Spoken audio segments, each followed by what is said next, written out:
गोपाल दास नीरज की कविता दोस्तों हमेशा याद रखना। उन्होंने लिखा था, यदि तू लौट पड़ेगा थक कर, अंधड़ काल बवंडर से डर, प्यार तुझे करने वाले ही देखेंगे तुझको हंस हंस कर। खग उड़ते रहना जीवन भर, और मिट गया चलते चलते मंजिल पथ तय करते करते, तेरी खाक चढ़ाएगा जग उन्नत भाल और आंखों पर, खग उड़ते रहना जीवन भर। तो दोस्तों, जीवन में जो भी कठिनाइयाँ आती हैं उससे हमें डर कर पीछे नहीं देखना है, पीछे नहीं लौटना है। बहुत सारे अभ्यर्थी ऐसे होंगे जो परीक्षाएं जब निकट आ जाती हैं तो डर जाते हैं। आपको डरना नहीं है, आपको परीक्षाओं के सामने सीना तान कर खड़े रहना है।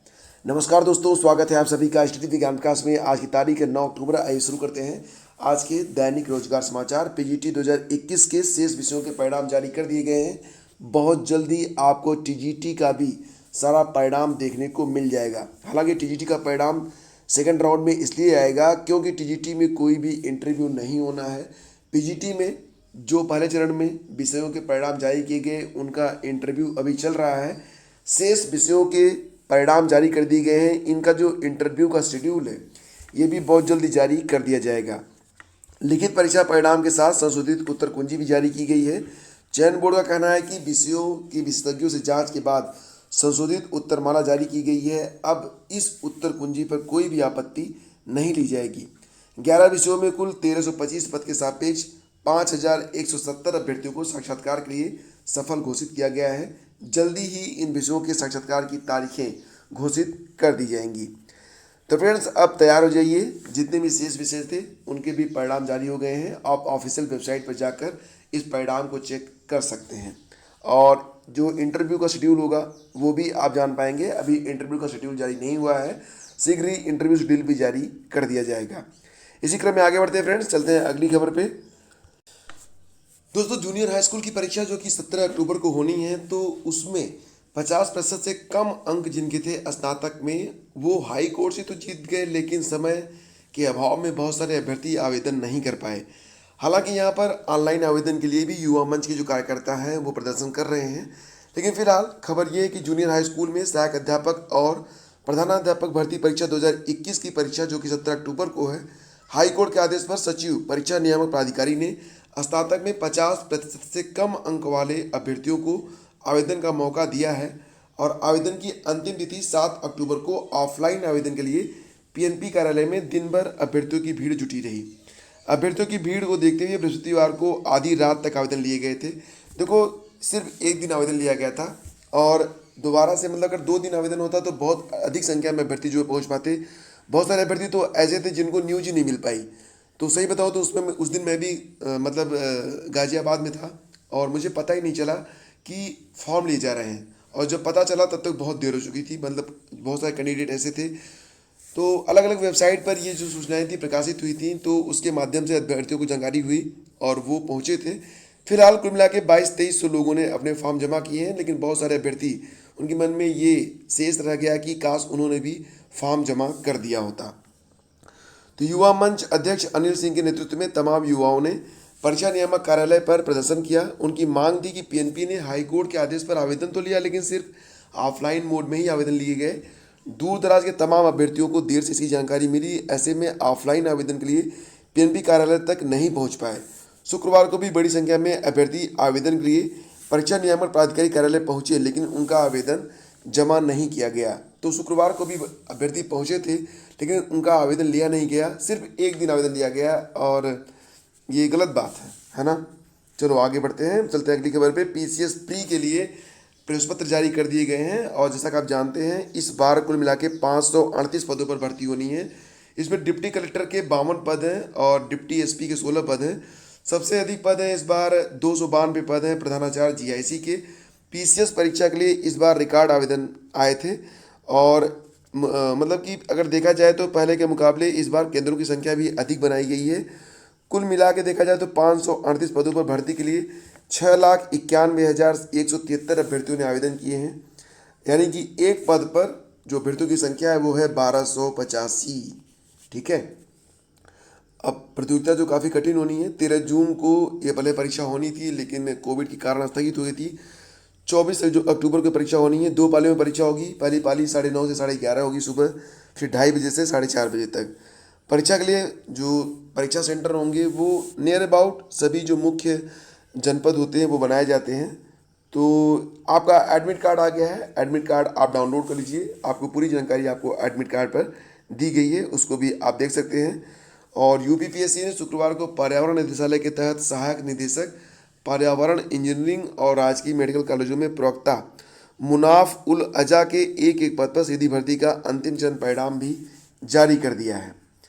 और ये नोटिफिकेशन आप देख सकते हैं। बताया गया है यहाँ पर कि प्राविधिक शिक्षा विभाग उत्तर प्रदेश के अंतर्गत विज्ञापन संख्या 10 विभाग संख्या यस 12/36 द्वारा विज्ञापित प्रवक्ता कंप्यूटर के 10 पदों का साक्षात्कार 20 और 21 अक्टूबर को नियत है। तो आयोग की वेबसाइट पर विजिट कर लें और अपना जो साक्षात्कार का पत्र है, आवेदन जो कुछ भी है उसको डाउनलोड कर लें अभ्यर्थी। और अगली जो सूचना है आप देख सकते हैं, ये यूपीपीसीएस के एडमिट कार्ड से जुड़ी हुई है। और इसी क्रम में आगे बढ़ते फ्रेंड्स, तो इलाहाबाद हाईकोर्ट की लखनऊ खंडपीठ ने यूपी विधानसभा सचिवालय में सहायक समीक्षा अधिकारी के 53 पदों पर की गई नियुक्तियों को चुनौती देने वाली याचिका को खारिज कर दिया है। तो दोस्तों, कोर्ट ने कहा कि याचिकागण कोई भी ऐसा तथ्य प्रस्तुत नहीं कर सके जिससे प्रथम दृष्टया इन भर्तियों में किसी पक्षपात या भ्रष्टाचार की बात सामने आए। सुनवाई के दौरान कोर्ट के सामने यह तय किया गया कि याचिकागण स्वयं कट ऑफ मार्क भी नहीं हासिल कर सके थे। तो यह आदेश जस्टिस दिनेश कुमार सिंह की एकल पीठ ने सहायक समीक्षा अधिकारी भर्ती के 2 असफल अभ्यर्थियों अंकुर सरोहा और एक अन्य की रिट याचिका पर पारित किया है। तो याचिकाकर्ताओं ने 7 दिसंबर 2020 को विज्ञापित सहायक समीक्षा अधिकारियों के 53 पदों के सापेक्ष की गई भर्तियों में भाई भतीजावाद और सचिवालय के अफसरों व परीक्षा कराने वाली संस्था की मिली भगत से खास लोगों की नियुक्ति का आरोप लगाते हुए भर्ती को रद्द करने की मांग करी थी। और फ्रेंड्स, आगे बढ़ते हैं, चलते हैं अगली खबर पे। तो एनआईयूएस से डीलिट करने वाले राज्यों को यूपीटीटी में शामिल करने का माननीय उच्च न्यायालय का आदेश आ गया है। तो यहाँ पर आप देख सकते हैं कि यहाँ पर लिखा गया है कि एनआईयूएस से जो लोग डीलिट किए हैं, तो एनसीटी द्वारा एनआईओएस के डीलिट को मान्य करने के चलते माननीय न्यायालय का निर्णय आ गया है। यूपीटीटी का रिजल्ट याचिका के अंतिम निर्णय पर निर्भर रहेगा। तो यहाँ पर जो आदेश है, आदेश आप देख सकते हैं। और इसका सार संक्षेप यही है कि जो लोग एनआईओएस से डीलिट किए हुए हैं फ्रेंड्स, वो लोग यूपीटीटी 2021 के लिए आवेदन कर सकते हैं। लेकिन यूपीटीटी 2021 में आवेदन करने के बाद वो परीक्षा दे पाएंगे, लेकिन जो अंतिम परिणाम होगा वो याचिका की अगली सुनवाई पर निर्भर करेगा। तो निसंदेह आप लोगों को, अगर आप एनआईओएस डीलेड है, तब ऐसी कंडीशन में आपको आवेदन कर लेना चाहिए, क्योंकि यहाँ पर कहा गया है कि कई सारे जो पुरानी नज़ीरें दी गई हैं और उसके बाद ये बताया गया है कि एनआईओएस डीलेड को जो एनसीईआरटी है उसने भी, और साथ ही साथ एनसीटी ने भी इसको जो है बीटीसी के समकक्ष माना है।